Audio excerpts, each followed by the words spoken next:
Kembali lagi di podcast Mata Semarang Sato edisi horor. Jadi teman-teman kita punya tagline baru nih, namanya Meteor Briefing bersama Semata edisi horor. Nah, episode Meteor ini banyak banget yang request dari teman-teman sobat Semata. Karena selain kita membahas tentang masalah sosial, pendidikan, prestasi, pasti kita butuh yang namanya hiburan. Nah, episode Meteor ini banyak yang request dari teman-teman sobat Semata. Jadi kita coba untuk tes obat di IG Semarang Sapes. Kita coba lihat seberapa antusiasmenya kalian, dan ternyata banyak banget yang ngirim cerita-cerita horor terbaiknya. Alhasil kita nggak bisa cuma ngirim satu cerita terbaik aja, karena banyak banget dari kalian yang mengirimkan cerita-cerita terbaik, dan aku rasa memang semuanya itu bagus. Jadi akhirnya tim kita memilih 3 yang terbaik untuk di shout out di akhir video atau dicantumkan di akhir video. Jadi gak cuma membahas tentang cerita-cerita dari teman-teman saja, kita juga membahas cerita-cerita di luar sana yang pastinya gak kalah menarik dan menyeram. Jadi siap untuk merinding? Jadi pada episode perdana Meteor, kru kita mencari cerita-cerita yang menarik melalui website, dan akhirnya kru kita menemui satu cerita yang menurut kita seram ya, tapi agak klise karena ini berkaitan dengan rumah sakit, dokter, pasien, dan jadi tanpa berlama-lama lagi langsung saja kita menuju cerita. Kisah ini berasal dari bertugas shift malam di rumah sakit. Kalau dengar tugas shift malam itu kayaknya cerita-ceritanya tuh nggak pernah berjalan dengan tenang ya. Setiap malam senantiasa mendebarkan, menegangkan, dan menang. Kalau dengar shift malam itu mesti ada aja hal aneh yang sering muncul. Namun apa yang terjadi oleh dokter itu pada malam itu memang benar-benar sesuatu yang tidak disangka. Kisah ini berasal dari pengalaman seorang dokter. Yang satu ini kami beri nama saja Dr. Alex. Saat baru keluar ruangan usai memeriksa pasien gawat darurat, mendengar perawat yang menyapanya. Dengan nada sangat khawatir, perawat tersebut memberitahu ada seorang pasien yang baru dimasukkan ke ruang perawatan secara tiba-tiba atau secara gaib. Nah, perawat tersebut mengatakan, pasien itu baru masuk. Saya antar sampai di tempat tidurnya. Setelah itu, saya pergi ambil BP monitor. Untuk yang nggak tahu BP monitor itu apa, itu tuh alat untuk memeriksa tekanan darah. Lalu dia dilanjutkan oleh perawat tadi, Ketika saya datang balik ke tempat tidurnya, dia udah hilang. Saya tidak tahu dia pergi kemana, kata perawat itu sambil berjalan di belakang Dr. Alex yang terpaksa kembali ke ruang perawatan karena mendengar laporan dari perawat tersebut. Karena kalau aku rasa ya, insiden pasien hilang dari ruang perawatan itu hal yang paling ditakuti oleh para petugas di rumah sakit. Karena apa? Petugas itu harus menulis laporan yang panjang dan lebar. Selain itu, perusahaannya itu melibatkan prosedur yang sangat rumit. Aku juga pernah baca bahwa pemerintah Indonesia menyebutkan dalam Peraturan Menteri Kesehatan atau Permenkes nomor 269 tahun 2008 bahwa hilangnya data milik pasien ini dapat berakibat pada dicabutnya izin praktik dokter, klinik, hingga rumah sakit. Mengingat informasi yang terkandung di dalam rekam medis ini kan bersifat rahasia. Jadi kalau dipikir, kalau data pasien aja yang hilang, itu bisa berakibat dicabutnya izin praktik dokter, klinik, hingga rumah sakit. Tetapi di cerita ini, itu pasiennya yang hilang. Jadi kalau aku jadi Dr. Alex ya pasti udah panik ya. Kamu sudah periksa di dalam kamar mandi? Mana tahu dia pergi buang air kah atau apa? Tanya Dr. Alex kepada perawat yang terus membuntutinnya ke ruang perawatan. Namun perawat tersebut berkata, setiap pelosok ruang perawatan termasuk kamar mandi dan dapur sudah saya periksa. Namun terlibat pasien yang ditempatkan di tempat tidur nomor 24 itu tidak kunjung terlihat. Jadi pasien ini tuh tempat tidurnya di nomor 24, dia itu tidur bareng pasien-pasien lainnya yang ada di ruang perawatan itu. Jadi dia tuh nggak sendirian. Lalu setibanya Dokter Alex dan perawat tersebut tiba di ruang perawatan, ternyata tempat tidur pasien itu milik kosong. Akhirnya Dokter Alex yang panik memeriksa selimut, bantal, dan laci di tepi tempat tidur. Ternyata kosong dan tidak terlihat satu apapun barang dari pasien. Logikanya kalau pasien ini rawat inap, pastinya membutuhkan barang-barang pribadi, contohnya alat medis pribadi, obat-obatan, atau alat-alat mandi. Tetapi ketika Dokter Alex memeriksa, tidak ada satupun barang yang terletak di tempat tidur nomor 24. Setelah terheran-heran, Dokter Alex menanyai perawat tersebut. Pasien ini tua apa muda? Dia masuk ke ruang perawatan jalan sendiri, atau kamu dorong pakai kursi roda? Tanyanya pada perawat tersebut. Mungkin pada saat ini yang dikhawatirkan oleh Dokter Alex dan perawat tersebut itu data seperti data pasien yang hilang atau pasiennya yang hilang. Karena sebagai dokter dan perawat itu awal dan wajar untuk mengkhawatirkan hal seperti itu kan. Mereka belum ada pikiran bahwa ini tuh kejadian gaib yang menimpa mereka. Lalu dijawab oleh perawat itu, oh wow. Namun belum sempat perawat itu menjawab dengan panjang dan lebar, Dokter Alex mengajukan pertanyaan kepada pasien lain di ruang perawatan itu. Yang aku bilang tadi kan bahwasannya pasien yang ada di tempat tidur nomor 24 itu nggak sendirian. Dia ditemani oleh pasien-pasien yang lain dalam satu ruang perawatan. Sang dokter menanyai kepada pasien yang ada di sana, Ada lihat tidak kemana pasien baru di tempat tidur ini pingsan? dia menunjuk ke tempat tidur nomor 24. Orangnya tua, rambut putih, dan badannya kurus. Ujar dokter muda itu mengulangi apa yang dikatakan perawat padanya. Namun, semua pasien di ruangan tersebut saling memandang satu sama lain seperti keheranan. Mereka saling tatap menatap, seperti saling menanyai satu sama lain. Kemudian, kembali melihat ke Dokter Alex dengan pandangan yang aneh. Semua orang menggeleng, tapi di wajah mereka seperti ada sesuatu yang disembunyikan. Mereka itu seperti tahu sesuatu tetapi tidak disampaikan kepada Dokter Alex. Orang-orang itu merasa aneh dengan gelagat Dokter Alex. Tak ada.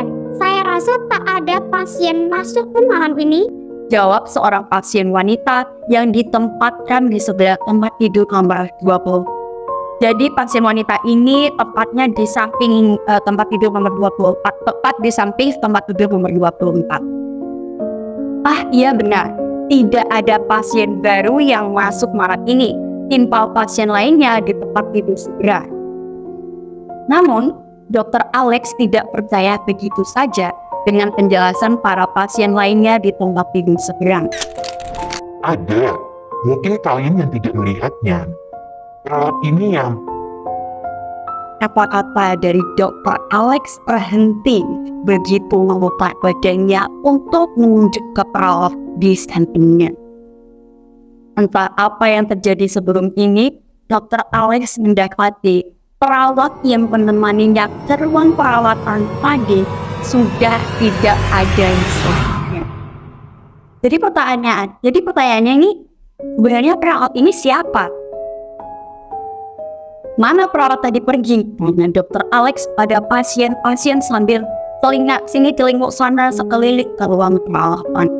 Namun pertanyaan itu tetap dibalas dengan jawaban yang sama sekali tidak diduga dan membuat bulu-bulu langsung meremang.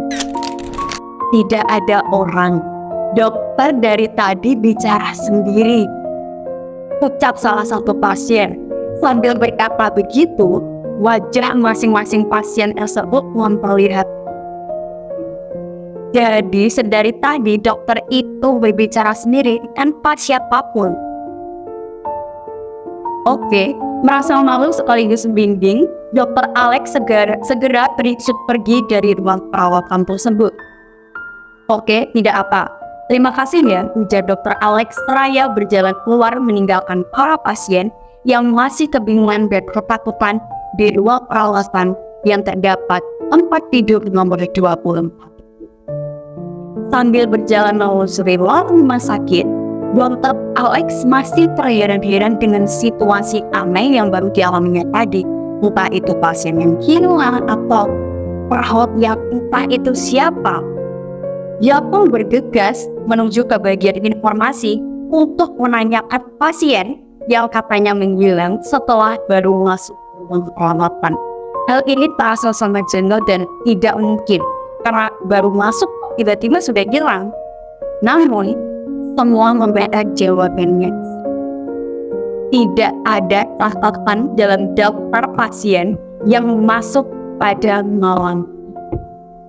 Jadi tidak ada pasien yang masuk dalam malam itu. Tidak ada pasien yang menempati tempat tidur nomor 20.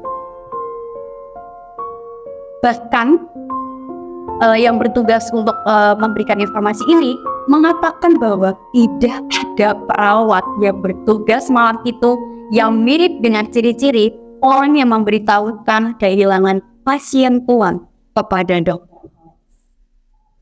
Jadi pasien ini dan juga perawat ini pun sih, dan ternyata pasien dan perawatnya ini adalah pasien dan perawat gaib. Meskipun begitu, Dr. Alex terus digelembung tanda tanya dan tidak percaya dengan apa yang dialaminya. Misteri siapa gerangan pasien tua dan perawat itu terus menghantui Dr. Alex hingga kini.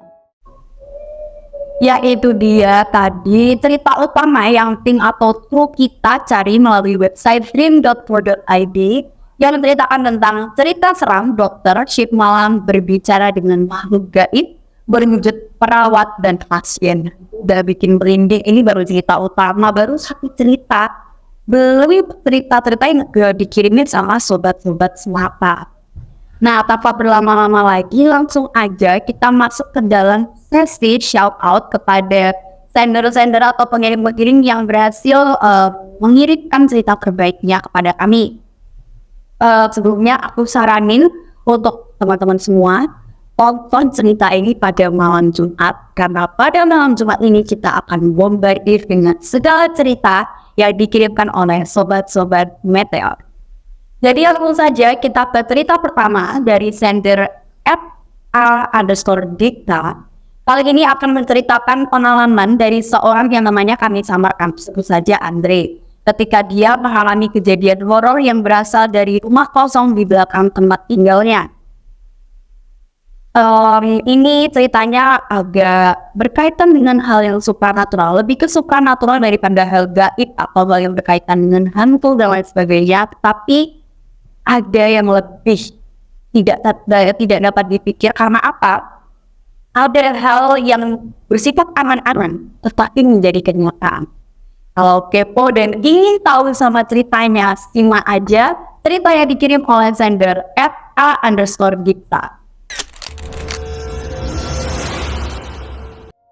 Kisah ini dimulai ketika Andre pergi ke rumah yang sedang dibangun. Rumah ini baru dibangun sekitar 40%. Kebetulan rumah ini udah lama nggak ditempatin, sekitar 3-5 tahun yang lalu. Yang dimana udah pasti ada banyak makhluk halus yang menempati rumah ini. Aku juga pernah dengar kalau makhluk halus itu suka banget sama rumah kosong itu karena rumah kosong itu nggak ramai atau banyak manusianya. Selain itu kan rumah kosong ya, kalau udah lama gak ditempatin, itu mestinya lembab. Karena apa?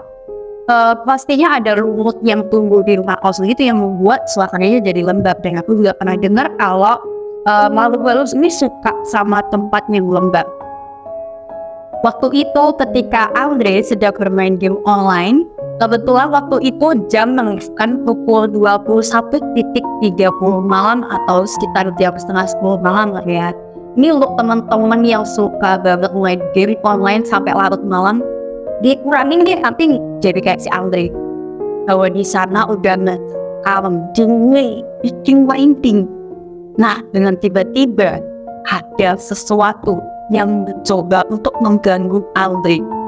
Gangguannya itu nggak berbentuk seperti tiba-tiba ditumbuhin wujudnya atau gimana, tetapi gangguannya ini berupa melemparin batu dari belakang rumah. Jadi ada yang melemparin batu tuh dari belakang rumah. Lalu si Andre ini masih pengen positive thinking. Palingan orang jadil, Andre masih pikir begitu. Tapi nggak lama kemudian ada gangguan lain yang bikin suasana tambah mencekam. Suara-suara aneh mulai terdengar di telinga Andre. Suara itu seperti suara pengkian diseret, nyaring dan bikin merinding. Tapi Andre masih berpikiran positif. Dia memberanikan diri untuk mengecek ke belakang. Setibanya di sana, dia tak melihat siapapun. Kosong melompong tanpa ada seorang pun. Jadi tadi suara itu dari mana dan lemparan batu itu dari. Nah, dia balik lagi tuh ke depan lanjut main game tanpa ingat waktu sampai larut malam. Hingga jam menunjukkan pukul 23:45 atau jam 12 malam kurang 15 menit. Ini udah larut malam banget sih. Gak aneh lagi kalau misal ada gangguan-gangguan seperti itu. Suara-suara Andre itu terdengar lagi. Anehnya suara itu bukan lagi suara pengkian diseret. Suara itu seperti suara sesuatu yang dibakar dari belakang. Jadi itu suara kebakaran gitu. Palingan bang saya, Andre masih berpikir positif. Namun bukannya hilang, suara itu tambah menjadi-jadi. Bawahnya juga makin dingin. Kalau yang semua dingin seketika menjadi panas. Andre mengecek ke belakang. Ternyata api kian membesar dan melalap apa saja yang ada di sini. Jadi semuanya yang cuma mendengar api, ternyata memang ada api yang membuat kebakaran di tempat itu. Andre yang sudah lemas dan pasrah cuma bisa membaca ayat pendek. Dia berkata, niat saya di sini bukan untuk mengganggu kalian. Andre berbisik di sela-sela dia membaca ayat pendek. Mau tak mau dia langsung pulang, mengurutkan niat bukan untuk tidak nongkrong, untuk nongkrong lebih lama. Di keesokan harinya, dia ke sana lagi, ke rumah itu lagi. Berniat mengecek apakah ada bekas kebakaran kemarin malam atau enggak. Jadi dia ingin berasumsi bahwa ini masih juga. Itu kebakaran beneran atau enggak. Namun semuanya sirna. Bak tak pernah kelelap api sekalipun. Andre diceritakan kejadian horor ini kepada mbahnya. Beliau hanya berkata bahwa dia harus berhenti. Yes. Jadi ini membuktikan bahwa praduga Andre memang benar. Ini hanya gangguan semata dari makhluk gaib. Ya, itu dia cerita dari sender @a_dita yang menceritakan kejadian bersamanya. Ya, awalnya cuma suara aja, ternyata kejadiannya beneran. Tetapi kenyataan itu pupus ketika ia tahu bahwa itu semua hanya pikirannya